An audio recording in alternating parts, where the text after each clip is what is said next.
following program is a collection of stooges talking about the happenings in the automotive detailing industry.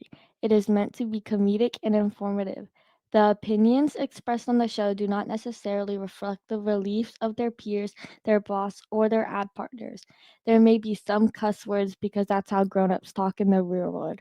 If you are a young, please seek permission before watching or listening any further.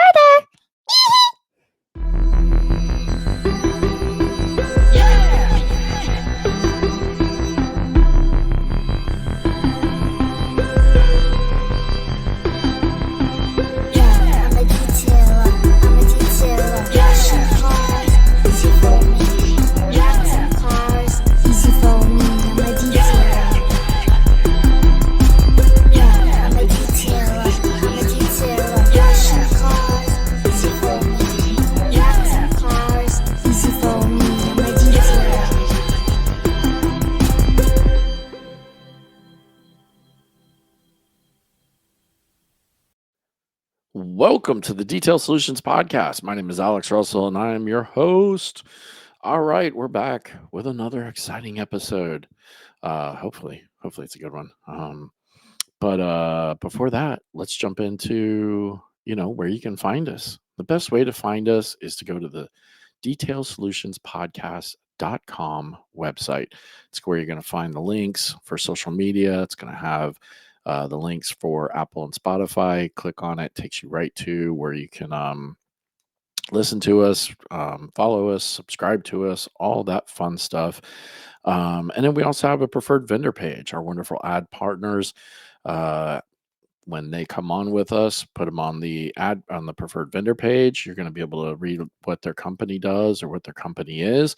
It's got a quick link that's going to take you right to their website. And if they've got a code, it's going to have a code to give you a discount. If not, when you call them up and talk to them, you're going to mention that you heard about them on the show, and they're going to break you off a little discount, help you out. Um, you spend some money with them, they spend some money with me. We'll all have a big laugh. Hashtag money, money, funny. And then we have the drip shop. Go buy some t-shirts. We have the embroidered banner hat, which is a pretty cool hat. I love mine. We have the Kong shirts, and then also the logo t-shirt and the logo hoodie to check out. And I think I'm pretty much all caught up on YouTube. I think I just have to upload the one from the last episode on hiring and training. But to find us on YouTube now, we are the Detail Solutions Podcast and then number one. So the Detail Solutions Podcast number one. That's the new uh, YouTube channel. So go and subscribe, follow, like, watch some videos. Check us out if you want to see these live, or well, not live, but if you want to see them in video form. And then TikTok details. Oh, excuse me. The Detail Solutions Pod on TikTok. You can please go follow us there and check us out. I've been doing a lot of the Opus clips from the different episodes and putting them up there. And then I get caught up on CapCut every now and then, so I'm trying to make some funny CapCuts, especially with like Noxie involved with it, because it's fun to make fun of Noxie. So yeah, go check us out there, and then please go like, share, follow, subscribe anywhere that you're listening to this podcast. Appreciate it if you would leave a 5-star review. I know Apple also gives you the opportunity to actually write something. So if you wrote something, that would be spectacular. I love reading those. And then we've got like the 2 trainings that I'm promoting coming up. We've got the Rupes Aquatech training out at Rupes in California, in Colorado. That is April 17th through the 19th.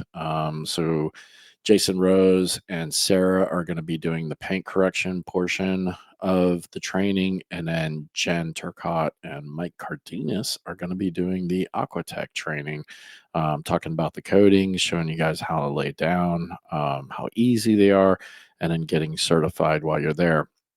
That you can find and sign up for at Rupes. I believe it's rupes.com or rupesusa.com, whichever it is. You go to their training event and scroll down till you find that one. The other training, a few weeks later, May 3rd through the 5th, is going to be the Jess Carr Angel Wax training at Reds in Marietta, Georgia.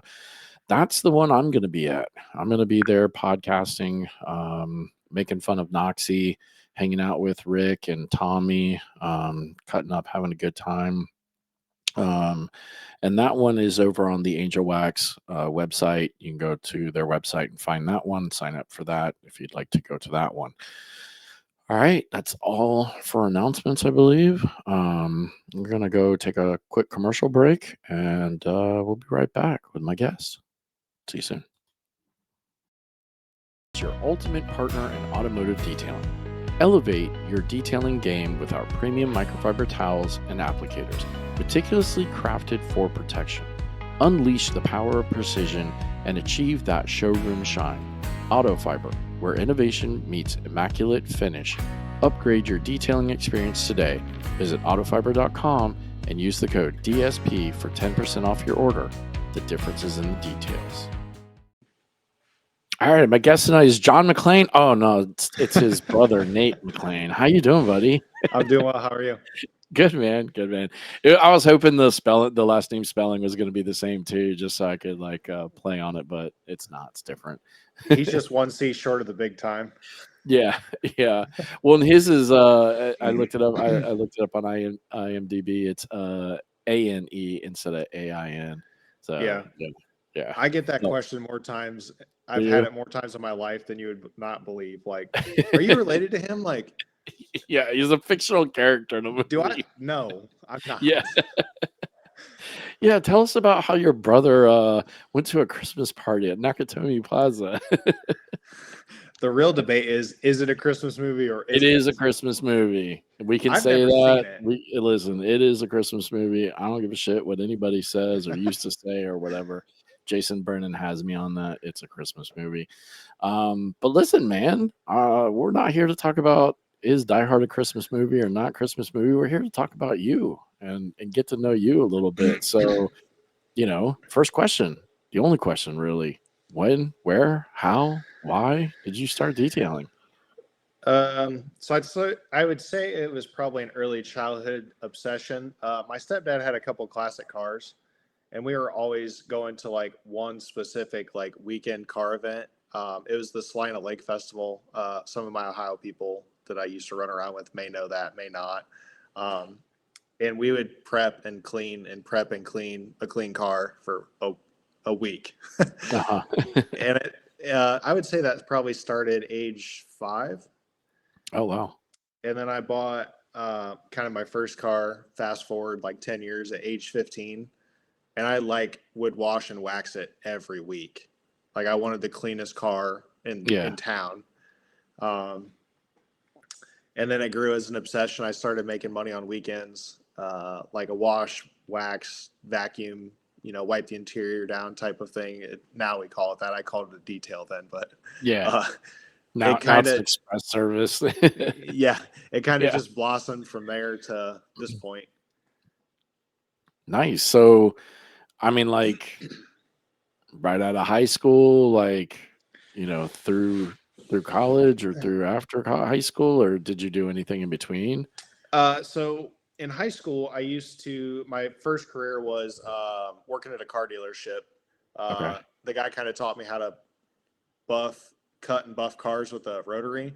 Uh-huh. And then I learned kind of the rotary there, or thought I did. And then through high school, I would detail cars like on the weekends when I was home and not working at my job. I used to be an ag technician. So outside of agriculture, I could work on like cut and polish tractors and stuff. And that Right. was rare, but I mostly did cars, pickup trucks, stuff like that for friends and family. And then fast forward outside of college, which is when I worked at the ag dealership, I went into the marine world and I worked on boats for about 6 years. Oh wow. Yeah, I was a mechanic, but I would also do like oh, we need this boat cut and buffed. Like, okay, that's fine, no big Yeah. deal. And then in the mix of all that, I started learning gel coat and how to fix all that and fill spots and wet sand and then polish all that out. So I got to play. I got paid to play and figure Yeah, it no, out that's yeah. That's pretty without cool. it. It didn't cost me money. Yeah, no, no, no. And if you fucked up, at least you knew how to fix it, right? Right. Yeah, that's pretty cool. So between automotive, agricultural, and marine, what do you prefer? To be honest with you, I like boats the best. Yeah. It's Okay. it's relaxing to me because I can stand the whole time for the most part, Yeah. aside from doing the keel of the boat. But a lot of times, most of what I do is, as far as boats goes, it's either um, like a ski boat or a wake boat. There's Right. nobody really brings me fishing boats and stuff like that because the bass guys, they got their vinegar and water and their spray wax they wipe them down with every time. They Yeah. think that's just grand. Yeah. But I like gel coat because it's, in my opinion, easier to work with. Okay. Sometimes you run into the boats that have the Imron. Those are not fun. Okay. Imron's terrible to work with. It's, how do I want to put it? You could like almost smack it with a hammer and it's not going to chip it. Oh wow. Yeah. I mean, that's probably a little extreme, but it's really durable. Yeah. Well, I know when I was talking with Ken from Stark a couple of weeks ago, we kind of I said that, that gel coat definitely is uh you can wail on it a little bit more than you can with paint. And he was like, yeah, and I forget the numbers he said, but like the thickness of gel coat was, light years above thickness of clear coat on cars. So, you definitely have way more to play with, and you can, run a rotary more on and everything. You're familiar with Correct Craft, right? Or Nautique, your home state. Nautique, yeah. So that's what I worked on for like 6 years. I was strictly an inboard mechanic. Oh, okay. So that's where I learned. I actually got to go to the factory every year that I worked for this dealership, and they would factory train us on like repair and stuff like that. And then they would give us the tours, and we would get to like um, test things. Okay. They, I don't want to say test things, but like here, buff this spot on this boat, and then you could like you could play with brand new fresh gel coat. Yeah. Yeah. It was really really cool. No, that's neat. Yeah. Like I said in that episode, I've never been a big fan of boats. I mean, for a very brief time in my detailing career, I did work at one of the boat dealerships down here. Um, and it was kind of fun. I mean, there was another cool dude that worked there. So like, it was we had a good time while we did it, but man, it For sure. sucked because they didn't really have like they didn't really have like a detail department. So we were kind of just like in this one little area out, and if it rained, we didn't really have covers. So we had to go sit inside and like in the mechanic area and wait for it to for it to stop raining. And then eventually they built like a really nice like dealership facility. And then we did have like an inside, detail shop where we could do it. But it was shortly after that that I was like, I'm done with this. I'm going back to the car wash. So I went Right. back to the car It's a wash. lot. It's lots and lots of hard work, Yeah, especially in the heat and stuff like that. I mean, yeah, in Indiana, as Mike would tell you, it doesn't get like super miserable here. We yeah, get a week and a half, 2 weeks of like solid in the 90s, and then it's back to the 70s and 80s all the time.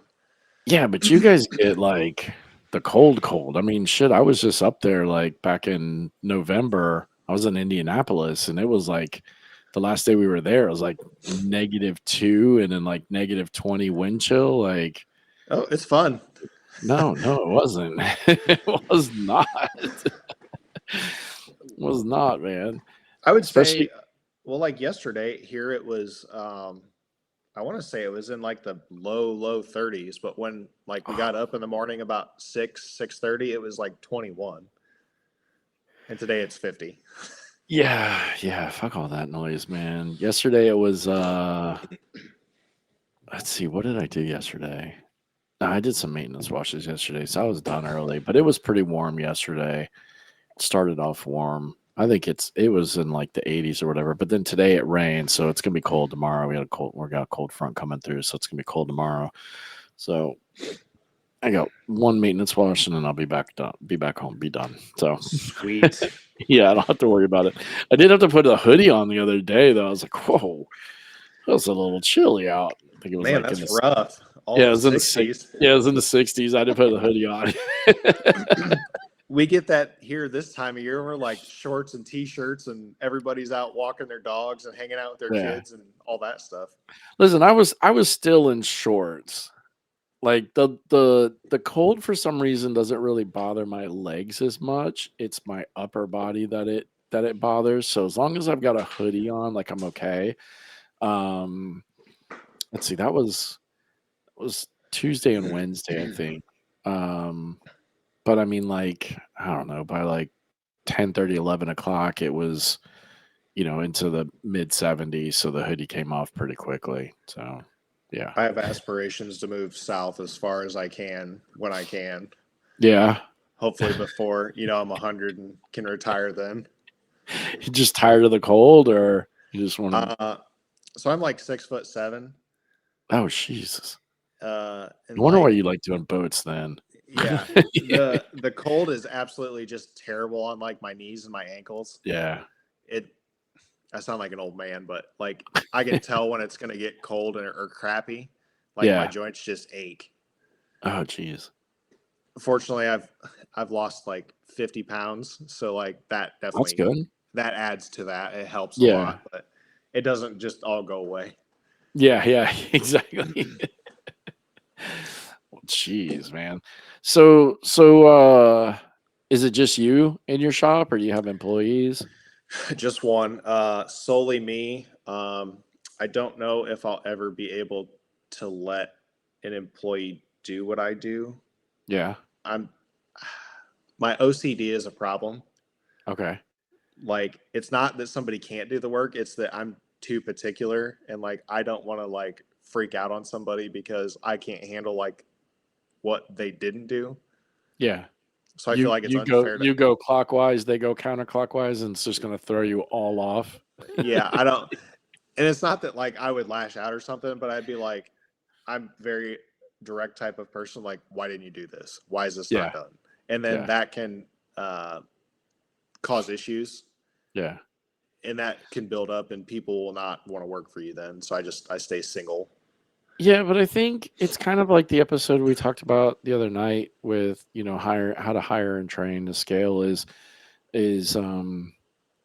it all goes into the training. So I think that's the one thing that a lot of detailers from talking to them over the years is, that's you're saying the same thing everybody else does, right? Like, well, nobody can do it like me. But the problem is, I think a lot of times that the detailers don't understand, well, you have to train them how to do it like you. I mean, that was one of my biggest things, and I hated doing it at the car wash. I just loathed training people. um Not I don't know why. It just wasn't my thing. Like, I just didn't want to go train people.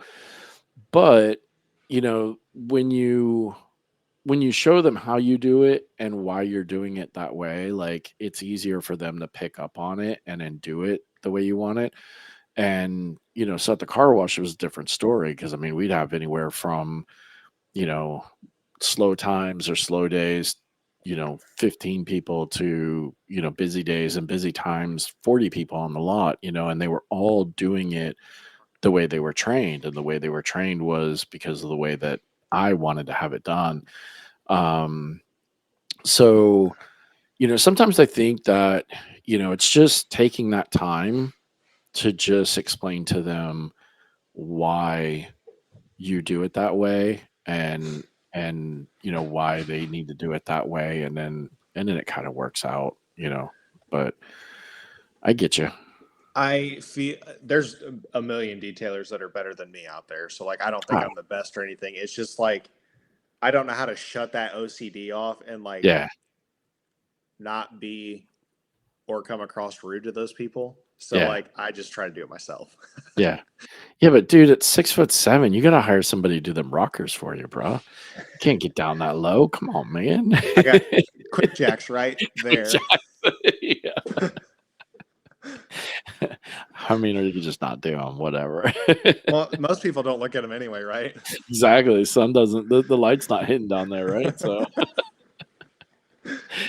yeah. Oh man, no, I've been doing more rockers lately than I like actually doing rockers. I mean, normally I just kind of buzz over them and make them shiny or whatever. But the last couple of cars I've done, like I've actually had to like get down on the ground, which I hate. I hate sitting on the ground, and I've actually had to like polish rockers, and because I've had some pretty beat up ones. So for all you people out there, suck it. You got to invest in them quick jacks, man. I have them, but you know what, man? There's such a pain in the ass to do. Um, I loved them when I first got them, but you spend 20 or 30 minutes getting them all lined up and hooked up and get the car up in the air and all that shit, man. Like I could be halfway washing clay at that point, So I just say screw it. And two, I don't do wheels off packages anymore. I just I mean, I bought um a torque wrench, and I bought like, the sockets that have like the protective sleeves over them so you don't scratch, rims and everything like that. Did all that stuff when I was taking them off. And then um I watched a buddy of mine who came over to use my quick jacks because he didn't have a lift in his shop yet. He came over to use my quick jacks because he wanted to coat his wheels on his car. And so I was like, yeah, whatever. Helped him set it up, and then like I went and did some stuff or whatever. Let him take his own wheels off, put his own wheels on. He leaves. He gets down the road and he calls me. He's like, dude, I got to come back. And I'm like, what? And he's like, my wheels are wobbling. I'm like, your wheels are wobbling? What? So when he put the front wheels on, he didn't get them like flush before he put the lug nuts on. So he's going down the road and the wheels had a little bit of play in them. And after that, like, granted, it wasn't me who did it, but after that, I was like, man, I don't know that I want to be fucking around with this shit anymore. And top of that, it's a pain in the ass. It takes more time. It's not like I really had a lot of clients that were wanting to pay the extra money for me to like pull wheels off and do barrels and do calipers and all that shit. So I was just like, you know what? Insurance reasons, I don't pull wheels. I'm just not going to deal with it. So then I was like, well, then I don't need to put cars on the jacks or the quick stands. I'll just run around, sit on the ground every now and then, so It's a lot of the wheels are open enough now. Like if they yeah, want a whole wheel coated, like I can stick my hand far enough back in there to clean yeah, everything. And like it's nobody looks at the back of the spokes anyway. Like I'm yeah, not shady, but like yeah, exactly. It's like nine rockers. Nobody looks at rockers, right? 9 out of 10 people aren't pulling them wheels off to look at the inside of the spokes. Mm-mm. And no matter how deep you clean a wheel, you can prep them and tar remove them and scrape everything and anything off the back of that Yeah. wheel. And as soon as you put an applicator on it, it's dirty. Oh yeah. I'm always like, what the hell? These are the Like, things that detailers don't talk about and they think they're perfect, but like yeah. that is actually what happens. Yeah, we're probably gonna get roasted on this one because we're saying all this stuff. That's fine. What? What? You guys don't clean Publicity. the back? Yeah, you don't clean the back of the spokes? No, I'm not David Fermani. I'm not doing show pieces, right? Like they're gonna drive it down the road. It's just gonna get caked with brake dust. They're never gonna pull the wheels off to clean them ever again. Who cares? Um, Not everybody is Larry Casilla, and like the dude is incredible, but like I don't have the facility he does, nor yeah, probably ever will I. That that level of detail is like the top shelf bourbon in the world. Where yeah, like we're like the mid tier that is still really Yeah. good, but like you don't have to spend all the money to get it. Yeah, and that's kind of the thing, right? I mean, like he's got a nice one. There's some other guys that have really nice ones, but like, if I ever do a lift, I want one that's kind of like what he has, or uh Jim White's another one, like the lift that's like flush mounted, so you don't have to get like race ramps, you don't have to worry about anything. You just drive over it, lift it up, you're good to go. Um that's how I want it, but I rent, and I'm not going to chisel up the floor in the place that I'm renting from now, because then when I do leave, I'm gonna have to go fill it back in with concrete. I don't want to deal with all that. So, That's an added um, expense. yeah, exactly. I'm trying to get out of the shop. I'm not trying to be in there more. I want to get out, move on. So what do you want to move on to?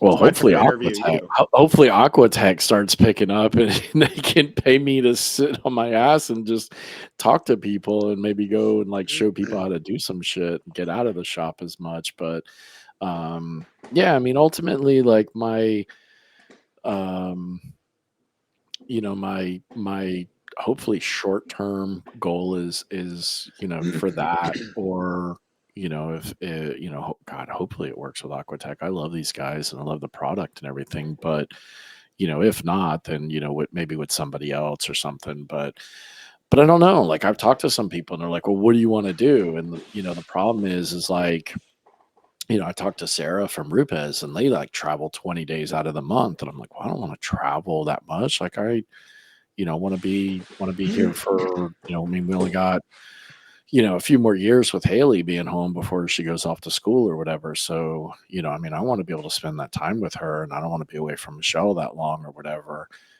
So Sarah's like, well, if something comes up, I'll let you know that doesn't require travel. And she's like, but everybody travels. And I'm like, yeah. So I don't know. I mean, like I said, hopefully the Aquatech thing grows.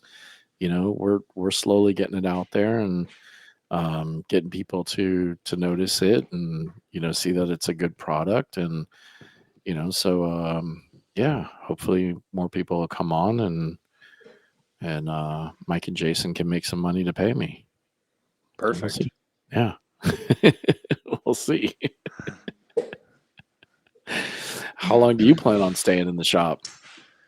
So my long-term goal is to actually do kind of a long-term, short-term storage facility for cars, like Okay. classic Yeah. cars. Yeah. So like at that point, I'll hire people to like maintain uh, battery tenders, Yeah. repair work, stuff like that. So like that's my overall goal, and then I can just step into the management role long term. Short term, I'm hoping to put up a bigger facility and then house somewhere between like 8 and 10 cars, like a building. Nice. Here in Indiana, we do like pole buildings. I'm sure it's similar to what you guys have. Yeah. Um, but hopefully that can be a short term goal, within the next 3 to 4 years of housing cars that way. And then that can add to the income. And then I don't have to be as uh, giving on my selection of who I want to detail for and what I want to detail. Right. Yeah. Yeah, that's what I want to do. I mean, I want to, I don't want to, like, I always think about like how much nicer it would be to have a bigger facility. But dude, my situation is so kind of perfect. It's a little 600 square foot warehouse space, garage space, really. I pay less than $400 a month for, and it's all the room that I really need, and it's like, I think like, okay, yeah, it'd be cool to have like a 1,200, 1,500 square foot, facility. But then I go, but I really only can work in 600 square feet of that. So then I'm going to be paying extra money for the, other 600 to 800 square feet that I'm not using. Big deal. I could store a car. I don't have that. I'm not that busy that, I've got like multiple cars scheduled at the same time or anything. And it's like, so like I start thinking like, yeah, it'd be nice. but then I'm paying like 4 times as much in rent, you Yep. know, versus what I'm paying now. Or I can pay what I pay now. I can make or I can do less business, but technically I'm making the same as what most people do with bigger shops. They're just, paying out all that in extra overhead. And then I'm like, and then I can just work part time. Yeah, it just falls into You that know? scale thing. It's Yeah. like that's kind of where I'm at too. It's like I know that there's like a certain cap and there's only so much that I can do. Like Yeah. I can only make this much money more than likely if I book, 2 to 3 coatings a week. And like that's the cap. Yeah. There's no going above that. And like at this point in life, I'm not complacent with that. Like I don't want to stop earning Right. because like being a dad, like you want your kids and your family to have it better than you did. Like not that Oh my yeah, life was terrible, absolutely. but like Yeah. that's my motivation to keep growing and building. And then my Yeah. kids are set for life. Yeah. And that's the beauty of, the way that I think I have it now is because I mean, it's like Alan referred to it a while back, is it's a lifestyle business for me. It keeps me in the lifestyle that I want, or that I'm used to. And I could scale it like you're saying, right? I could scale it more if I really wanted to, but I would have to hire. But at this point in my life, like I'm just not into it. If I was 20 years younger doing this, or 30 years younger doing this, like some of the guys in the business, like, heck yeah, man. I'd be all for like bringing on a bunch of people and getting a big spot and, trying to scale it and, being that guy. But right now it's like, man, I like being able to cut out at 2 o'clock, go pick Haley up from school, come home, take her to cheerleading, cook dinner, have time with Michelle. Like, and if I've got to stay late, a little bit later, sometimes I do. But other than that, like I'm able to schedule most of the cars that I do are coding jobs. So they're multiple J jobs anyway. So I can schedule it that way. Sure.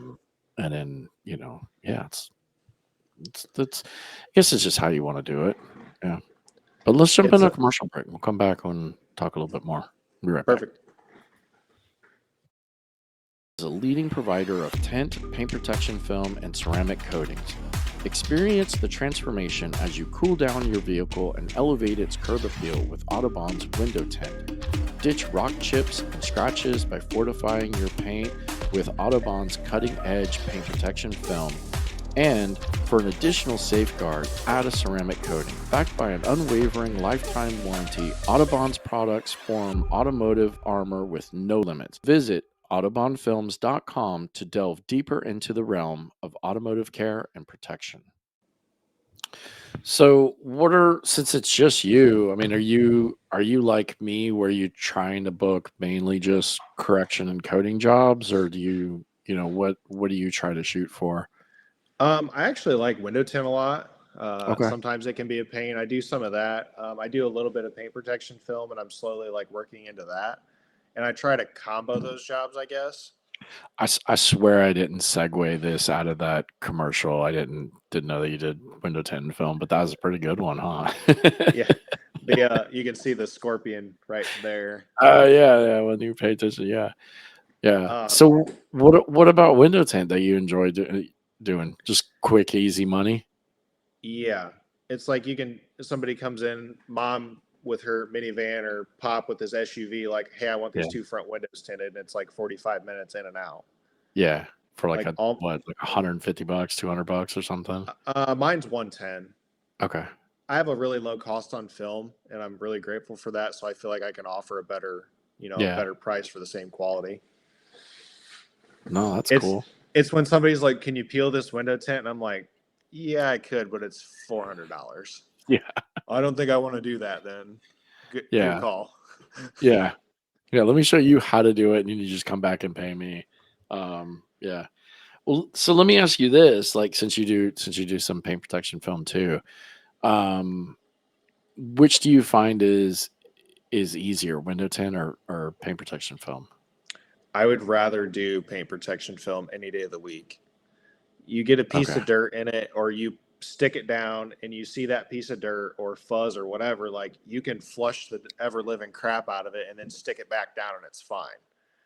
As long as it Yeah. wasn't tacked Yeah. down, for like 45 minutes to an hour, and you get the glue marks. But um, that's my favorite thing to do. I Okay. kind of became complacent, I guess, in like coatings and stuff because it's monotonous work at this time. It's like a GM car comes in, like that's what I learned on. So everybody's like, he's the king of GM black. Like I don't own that title, but that's what people will say Yeah. about me. And it's like it's just Yeah. GM black. That's what I learned on. Like it's easy to me. Right. You know, I'm.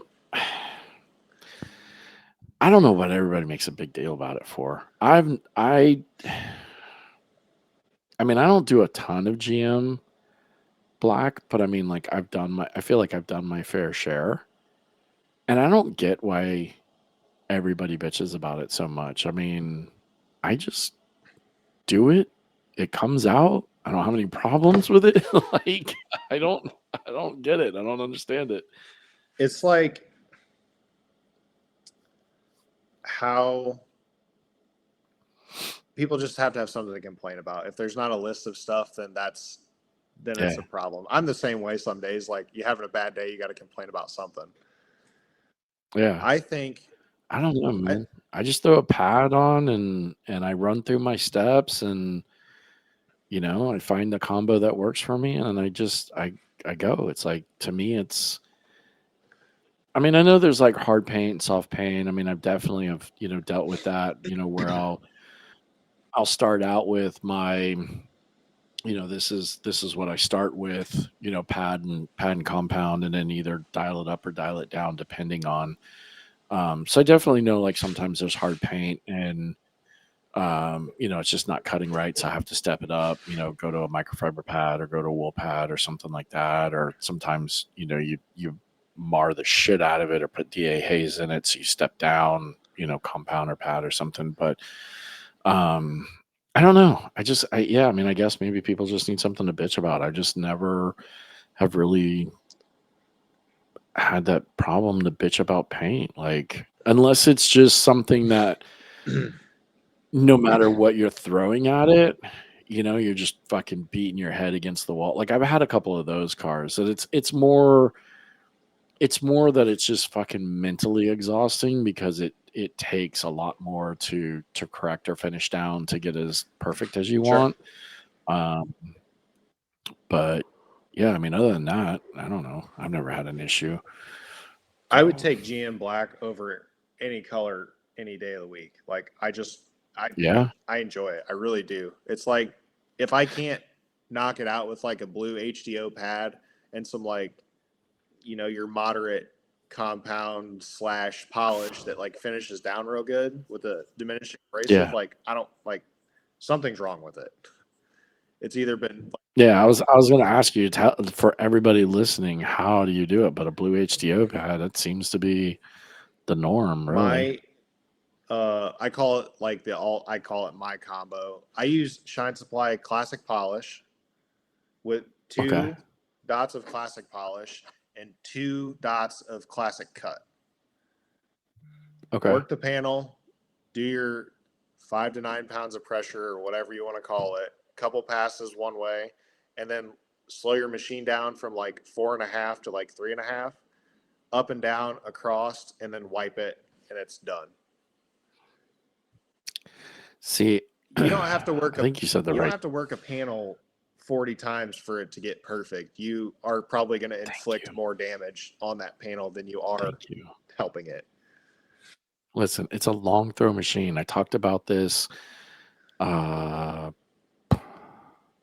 shit, I don't even know. Was it? It wasn't the. No, it was the one with Kyle when we talked about trainings and those long throw machines. People don't understand like how much more aggressive their cut is, and that's where, like I said in that episode, that's where I learned that clicked for me was when I was working with Dylan with some of the Rupes sanding discs on a Bigfoot 15, And he asked me. I'll just retell the story again for people who didn't listen to that one. Dylan asked me how come I wasn't using the Scorpio machine, and I said because I don't own a Scorpio machine. I'm not going to go buy one because I don't sand. But if I did need to sand, I have a 15, so I want to use this. And he goes, okay, well, I'm going to tell you it's a long throw machine. It's going to cut a little bit harder, so you're not going to do as many passes. And then in doing so, that clicked on why everybody preaches that you shouldn't overcycle your compound and polish. You don't need to do those super long 1 minute, passes or whatever. They need to be, 20 seconds, 30 seconds most times. Um, so yeah, I think that's something that, a lot of people don't understand. And but I like what you said there is going from speed 4 down to speed 2, and that's something that I run. I typically run 4 for my cut and then 2 or 3 for my polish, just depending on. Whereas I think so many people are just, speed 6, rip it and rip it and tip it, or tip it and rip it, whatever the Oberk saying is, like, wide open. Um, and I forget who I heard the other day. Somebody was like, you know, just because the machine goes to 6 does not mean it should be run at 6. So There, if you need to dig out more like hairs in the paint, like you get a hair once in a while, like you have a three, mhm. most people have a 3 inch machine. Take your 3 inch machine, put a little more aggressive pad on it, and then blend out from there. Like you don't need to Yeah, do the whole panel that way. If you're gonna destroy the paint, then don't touch it. yeah, yeah, exactly. But I mean, listen, speed 6 is, you know, it's there for a I, reason. to be So truthful, I use it I on mean, glass occasionally. Not that I'm removing defects from the do you? glass, but like if you have glass that's like, if you look through a windshield, especially in the sun, where it's like you can tell it's real dirty and hazy, like at least it Yeah. pulls it out of the windshield. Like that's all I'm going for. You're Okay. with a Yeah. microfiber pad and cut compound, you're not even going to hurt that glass. It's not going to touch it, Yeah. No. but it cleans No. it. The only thing you have to worry about with glass is just heating it up, because then it'll crack. I've seen Funny I've story seen about somebody heated do up that. glass. Yeah. You got one? I got one. Thankfully it wasn't me though. This one was me. So this lady that my longtime client is friends with, he's like, he'll take uh, your windshield. So she had a brand new windshield put in this due to a rock chip or something like that. And right. I literally stuck a hard card up in the corner of the windshield to push like a little bubble out, and the windshield split from Uh-huh. the side all the way down to it went over to the side mirror and then down to the bottom of the windshield. Oh, jeez. No, there was a time when I was at the car wash, and I think it was before I might have been like new to the car wash then. I don't think I was, or maybe it just started detailing there. And this lady had a scratch on the passenger side front door window of her. I don't know what it was. I don't remember. Some SUV or something. And so one of the supervisors who had detailed before or whatever, he's like, "Oh, I can get that out." And he grabs a rotary and a wool pad. He's just like going to town. And then all of a sudden, his like the rotary and everything just goes through into the car because the glass just shattered Ooh, under the heat of it, trying to get that scratch out. that's rough. I was like, yeah. I was like, ooh, yeah. So yeah. So I don't like doing glass. I mean, if I do, it's more of just kind of you know, again, speed 4 is probably about the most I do, and it's quick passes just to kind of run over it, just to clean it a little bit before I put a coating on or something. It's that's all on how you want to run a machine, I guess. I would rather be Yeah. efficient and get it done so I don't have to hold the machine anymore. Because like this guy brought me a 2023 Camaro like at the beginning of the week and it left Wednesday. Uh-huh. He wanted it perfect, perfect, perfect because this was like the Indy 500 car Marco Andretti rode in as the parade car. Oh, okay. And he's like, I want it Yeah. perfect. So like I spent like 15 hours doing it, but he paid for it. So it's like I can do those corrections, but there's no purpose in doing it if somebody's is not willing to pay for it. Right, So exactly. like that's where most of what I do is a one step. It's not that I can't do the Yeah. work, but there's no point in doing the work if somebody doesn't want to pay for it. Yeah, and I've also found too that especially with like the newer cars with the paint getting so thin, like it's not warranted really, you know? I mean, especially if it's a new car and it's got very minimal, you know, swirling or micromarring or whatever. You know, something that you can take down with a one-step polish, you know, or whatever. Um, I don't see the reason to hit it with, you know, a heavy cut and a heavy comp or a heavy cut and a heavy pad, you know, that you're just gonna, you know, take away half of the clear coat that's on this car because it's so thin. Um, and then that's also where I've just kind of started offering more like budget friendly type prices and services because, you know, I'd rather do something that I could turn around in 4 to 8 hours and make, you know, $1,000, $1,200 on and get it done in a day and be done with it than, you know, like this Jeep I had this week that it did need full correction because it was pretty marred up, pretty scratched up.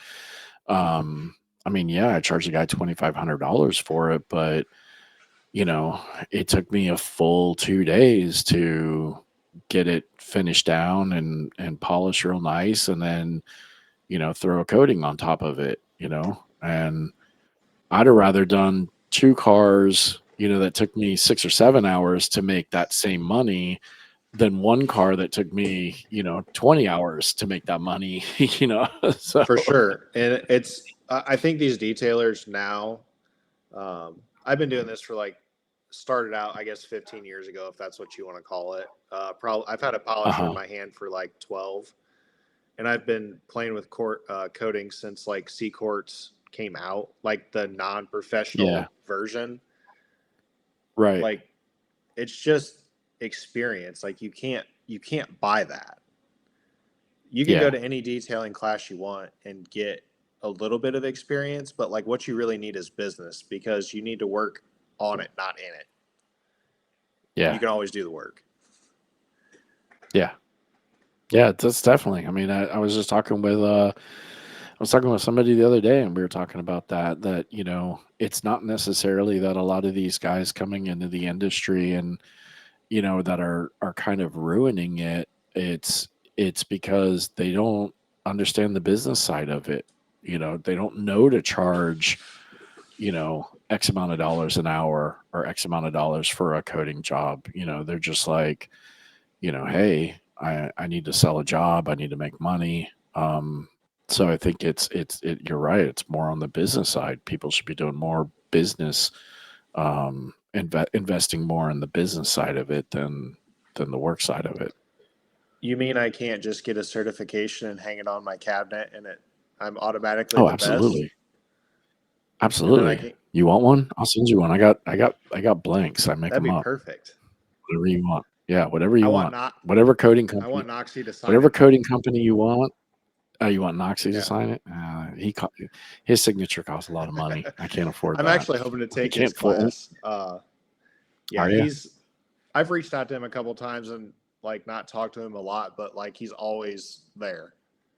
He wants to help you. Yeah, And that's more than yeah. I can say about most people in this industry. Lately, he's there a little bit too much. He calls me like every night now. I'm like, oh, dude, I don't know what happened. I don't know why how we became best friends all of a sudden. I'm just kidding, Noxie. You can call me anytime. So Yeah, he called me tonight. He was crying because I'm supposed to get my waxes tomorrow, and he doesn't get his until Monday. So um, he's a little mad about does that. that smell like So cigarette yeah, and ashtray? dude. No, it's gonna smell like donut. Hopefully, it's gonna smell like donuts. That's what I told him. I wanted it to smell like cigarettes and compound polish or compound. Um, but when I was talking with Rick, Rick didn't think they could do that. So I was like, well, just make it smell sweet like a donut, since the picture is Knox eating a donut.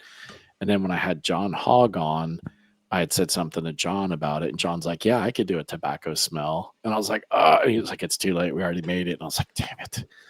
So maybe the next one. If this one sells really good, I actually have an idea of doing like a collector's series.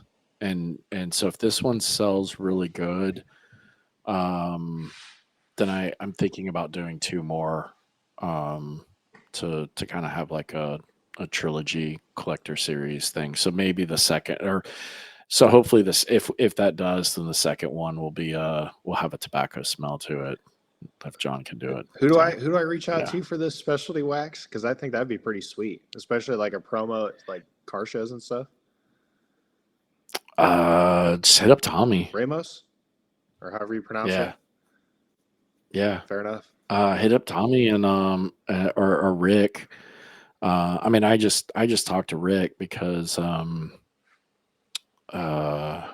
knew that's who I knew Noxie talked to. So, but Tommy could probably get it figured out for you though, or whatever. But yeah, I just hit up Rick, and it's really it wasn't that expensive. I mean, I'm sure he probably gave me and Noxie a little bit of a deal, but it really wasn't too bad. So Fair enough. Yeah, let's do our last commercial break, and we'll come back and wrap this up because I got to watch some cheerleading tonight. So we'll be right back. Knows what a detailer wants. Aquatech is a company founded by detailers for detailers. Aquatech Coatings is a company that was founded on the frustrations that we all face as professional detailers. And that is why we set out to build a company that eliminates those frustrations, to provide excellent customer service, quality products, reliability, efficiency, products that check all the boxes as professional detailers we need and we want. Find out why so many detailers around the world are loving the Aquatech difference. Join our team today at aquatechcoatings.com. All right, Nate. So now it's the three questions. I know you're all looking forward to the other ones, but these are three new ones. Fair So, so I'm switching them up. Got to switch them up every now and then just to keep it fresh or whatever. So the first one's the Groundhog Day question. You ever seen the movie Groundhog Day with Bill Murray? No. I'm only 30, man. I'm not that old. I mean, it's a classic. It's a Bill Murray movie, dude. So anyway, so in this movie, Bill Murray is like it's typical. He's a terrible person. He gets stuck in Groundhog Day. Like he has to relive Groundhog Day over and over and over again until he becomes a better person. Fate has bestowed him stuck on Groundhog Day until he becomes a better person. So the thing is you just you're reliving this day over and over and over and over and over again. You can carry on any knowledge that you learned from the day before to the next day, to the next day, to the next day, to the next day. But everybody else, it's like their first time in that day, right? So after you've tried to kill yourself unsuccessfully, because you'll always wake up the next day, because that's pretty much what anybody would do. It's what happened in the movie. What is the thing that you would do with being stuck, reliving the same day over and over again? Would you learn something? Would you try to better yourself? Would you just, what was that one movie? The Purge. Would you just like go on a purge every day? Like, what's your thing to do until you correct yourself to get out of it? I think I would probably try to learn more patience, because it kind of reminds me of the way you make it sound like 50 First Dates. Like he's got to remind her every single day of who she is, but he remembers everything. So like I think I would try to learn to develop patience and like learn how to deal with those people to become a better person. Because truthfully, I can't stand stupid people. Like I don't think anybody can, honestly. My patience get very thin. Yeah. so I would try to learn how to be more patient with people. Okay, that's a good one. That's a good one. Okay, the second one's the Back to the Future question. I mean, come on, you know the Back to the Every Future. single one, like at least Come 10 on, times. I'd hope so. So the Back to the Future question: the DeLorean pulls up, you have full access to it, go anywhere forward, or in the future or in the past. Where you go and why? I'm going back to bring my grandma to the future. Okay, and disrupt the space time continuum, huh? Yeah, something like that. I think she was an influence on me like all my life, and always was super positive around me, even though the people around her weren't. Okay. And it's some of my fondest, like best childhood memories is being with her. So I Okay. think she would be a good influence on me today. That's cool, man. Yeah, that's good stuff. Did you lose her like early on in your childhood or in your life? 3 days after I graduated college, I got Oh, to okay. bring my certificate home or whatever, my Shower. show her, and then 3 days later she passed away. Oh So man. Yeah. That's cool though. At least you got to show her. yeah. All right. And then the last question is, what's your death row last meal? Oh man. Filet, asparagus, and mashed potatoes. Dude, that's what I had at Capitol Grill the other night. My pee still smells like asparagus.